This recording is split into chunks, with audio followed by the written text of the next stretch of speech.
uma mãe agrediu a filha de apenas 3 anos de idade com um fio de ferro de passar roupa. Vai vendo a loucura.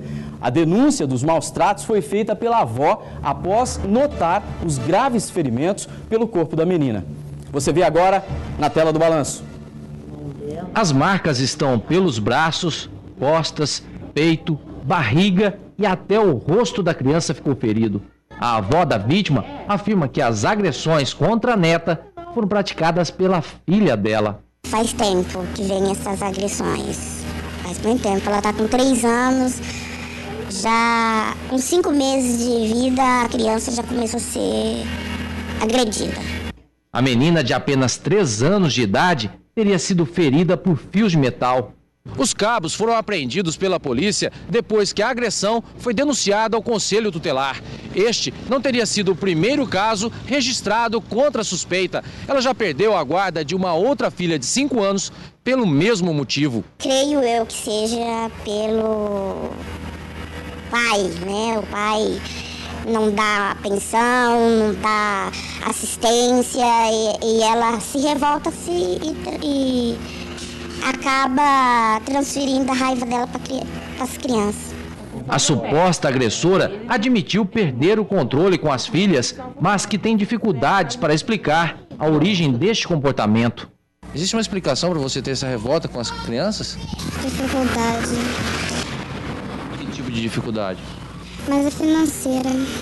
Você se arrepende de ter, depois das surras que você dá, você acaba tendo algum sentimento de arrependimento ou não? Acaba. Dói muito, eu fico sempre nos cantos, fico triste, fico pensando, sabe? Quando eu parei pra ver também, doeu muito. Se eu pudesse voltar atrás, eu não fazia isso mais não.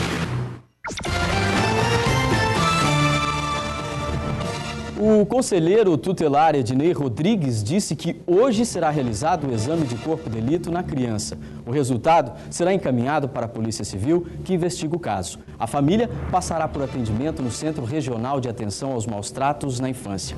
Caso a mãe se recuse a fazer os tratamentos ou volte a agredir a menina, poderá perder a guarda da filha. É o que eu estava falando agora há pouco aqui, né, gente? Tá vendo?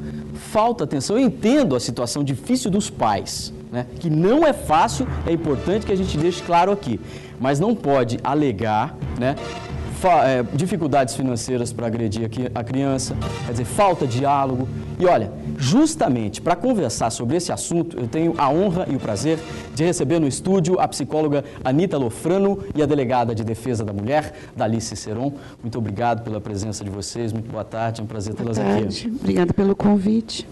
Olha, vocês puderam acompanhar, senhoras puderam acompanhar comigo, né, essa matéria a respeito da agressão, né? Também o tráfico de drogas que passa pelas famílias, que vai invadindo os lares, que vai destruindo a família, né? Como é que a senhora vê essa situação? Como você disse, é uma situação conjunta, né? É todo um conjunto, é sistêmica, né? É uma questão social, emocional. Vejamos, em primeiro lugar, ambas precisam de assistência. De acompanhamento. Tanto os pais, a família em si, quanto a criança. Porque uma criança, ela só conta com a sua família para ser educada e, posteriormente, a escola. No caso, uma criança bastante pequena. Não tem culpa, não tem responsabilidade. Responsáveis são os pais. Exatamente. Que têm cada vez mais que ser feito um trabalho para que esses pais assumam as suas responsabilidades. Seja por que motivo for, procurem lugares onde vocês possam ser atendidos, porque a criança precisa também já ser atendida, porque ela já está ficando, como se diz no senso comum, traumatizada por esta situação. E é um trauma que pode perdurar por toda a vida, né? Quase irrecuperável, com sequelas, porque quem é a pessoa que uma criança mais confia? É a mãe. E é no início de vida, dos 0 aos 3 anos, que se estabelece a relação de confiança e o equilíbrio emocional em relação ao mundo e aos outros e a si mesmo. Quais os tipos de consequências que essa criança pode ter no dia a dia, no comportamento e até na vida adulta? Desde situações como afetar o seu desenvolvimento, apetite, a escola, o relacionamento, a agressividade e, principalmente, a autoestima baixa. Ela não se respeita como pessoa porque não foi ensinado a ela. Né? Ninguém a respeitou e ela não teve culpa. Ela vai ser, provavelmente, se não for cuidado, ela vai ser uma futura agressora. Então é preciso atenção aos filhos e atenção aos pais também, sem não dúvida, sem dúvida, porque esses pais também precisam fazer um trabalho, como a gente fala, desenvolver o papel de pais e perceber a sua importância. Criança não é lugar para ser descontado a dificuldade que a gente tem na vida, porque dificuldades são grandes mesmo. Perfeito. Né? Doutora Dálice, lá na delegacia, né, os casos são crescentes nesse sentido também? Olha, eu diria que há uma subnotificação. Na verdade, esta é uma realidade e que há uma tendência em se fechar os olhos.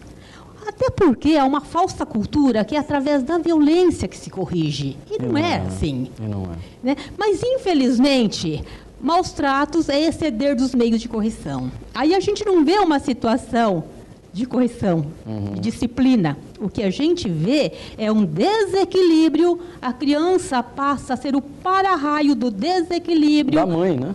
Da mãe, é claro. Exato. Porque ela vive uma situação difícil, problemática. Exato. E ela acaba jogando em cima da criança essa sua fúria, essa sua revolta. Isso realmente não pode acontecer. Que, como bem disse a doutora, só vai alimentar a corrente da violência. É verdade. Ou essa criança vai se tornar uma pessoa agressiva ou vai tolerar a violência. São aquelas pessoas que não conseguem denunciar. E quando fazem, se retratam, não vão até o fim. No caso, no ponto de vista jurídico, né, da legislação, qual é a situação dessa mãe hoje? O que pode acontecer? Vai perder a guarda mesmo? Fica privada de ter o convívio com a filha? Não, inicialmente ela é advertida.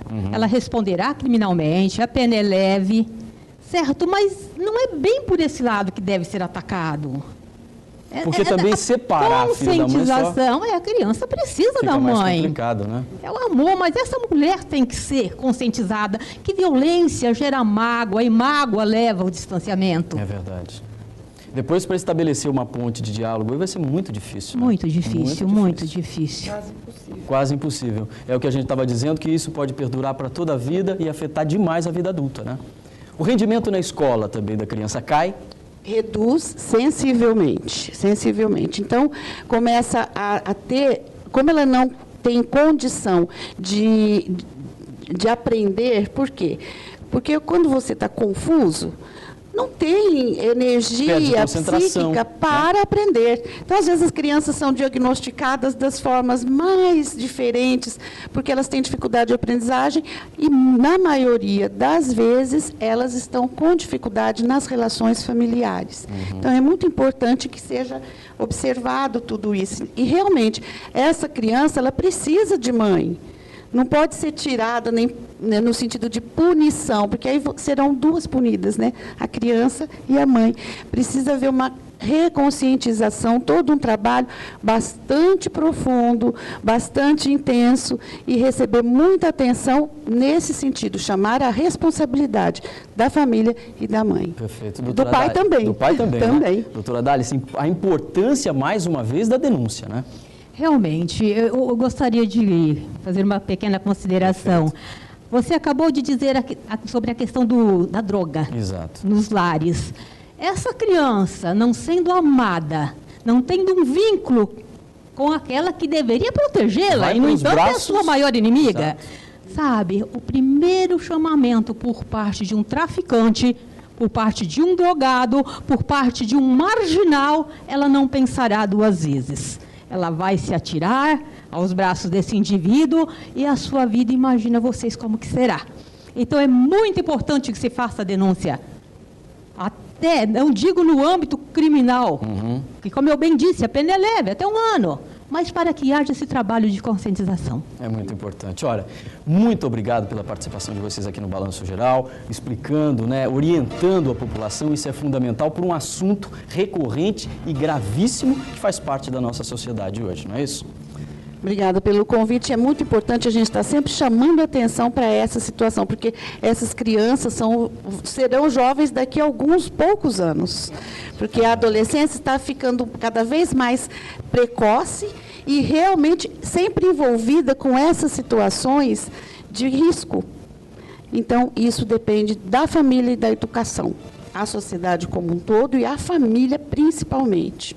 Tá certo. Tá. Muito obrigado mais uma vez pela participação de vocês. As portas do Balanço Geral estão sempre abertas. Dispõe desta, e eu quero também ressaltar a importância dessa discussão. Com certeza, muitas famílias estão nos ouvindo, né? Eu quero parabenizá-lo. Tá certo. Ok, doutora Dálice, doutora Anitta, muito obrigado, viu?